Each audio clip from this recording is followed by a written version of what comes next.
রাজধানী ঢাকা ও পার্শ্ববর্তী এলাকার আকাশ আংশিক মেঘলা থাকতে পারে বলে জানিয়েছে আবহাওয়া অফিস। আজ মঙ্গলবার সকাল 7টা থেকে পরবর্তী 6 ঘন্টার জন্য দেওয়া পূর্বাভাসে এই তথ্য জানানো হয়েছে।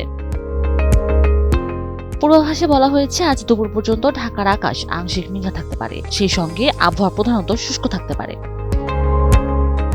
পূর্বাভাসে আরো বলা হয়েছে, এর পাশাপাশি উত্তর বা উত্তর পশ্চিম দিক থেকে ঘন্টায় 8 থেকে 12 কিলোমিটার বেগে বাতাস প্রবাহিত হতে পারে। এছাড়া দিনের তাপমাত্রা প্রায় অপরিবর্তিত থাকবে। সকাল 6টায় ঢাকায় তাপমাত্রা রেকর্ড করা হয়েছে 24.4 ডিগ্রি সেলসিয়াস। এ সময় বাতাসে আর্দ্রতার পরিমাণ ছিল 65%। আজকে সর্বনিম্ন তাপমাত্রা রেকর্ড করা হয়েছে 20.2 ডিগ্রি সেলসিয়াস। গতকালের সর্বোচ্চ তাপমাত্রা রেকর্ড করা হয়েছে 29.5 ডিগ্রি সেলসিয়াস।